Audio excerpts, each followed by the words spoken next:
Sir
madam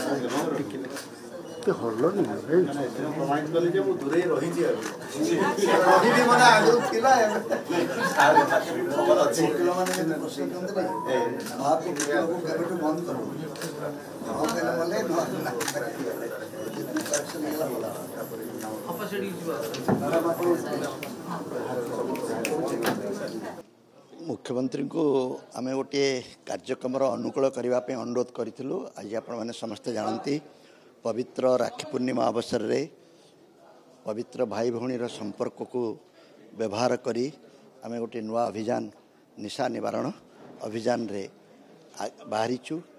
आज ये अभियान को निशा निवारण व्रत बोली कह जाउची। भौणी माने भाई मान को राखी पिंधेबे बदल रे कौन उपहार अपेक्षा न रखी तांठार गोटे कथा नेबे जे से निशा ठारू दूरे रहिबे बोली।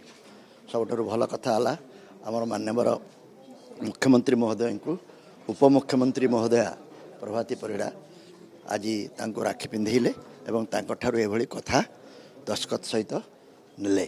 तेणु मु भावुची ए कार्यक्रम शुभ अनुकूल जो मुख्यमंत्री एवं उपमुख्यमंत्री करुचंती सारा ओडिशा रे ये गोटे नूतन वार्ता देव संदेश देव एवं प्रत्येक निशासक्त व्यक्ति मान को दूरे रहिबा पई एवं जो माने निशा ठू दूरे अछंती सबुदिन पई दूरे रहिबा पई तांको उत्साहित करिवो।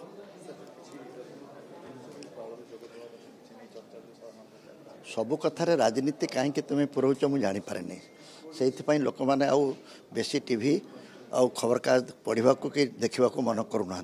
तुम निजर स्थिति को जदि सुरक्षित रखा चाह सबु कथार राजनीति पुराओ ना। आज रक्षाबंधन राखी पूर्णिमा गोटे कार्यक्रम कराला आम देखलु जड़े उपमुख्यमंत्री महिला अच्छा मुख्यमंत्री पुरुष अच्छा भाई भौणीर संपर्क में बांधी आम सारा ओडिशा को गोटे वार्ता देवाक चाहूँ से ए कार्यक्रम तमाने मुख्यमंत्री को जी भेटला सी कौन बीजेपी जोगदेव आ जी न भेटला सी बीजेपी रही।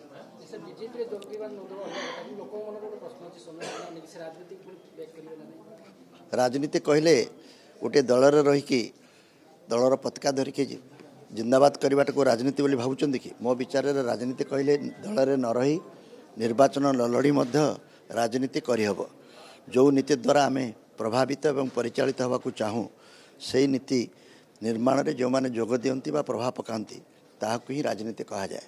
आम कार्यक्रम माध्यम जदि सरकार मद नीति उपर किछिटा प्रभाव पड़ा ये गोटे रकम सफल राजनीति। राजनीति माने नुहे निर्वाचन लड़वा राजनीति माने नुहे गोटे दल रे रहिबा।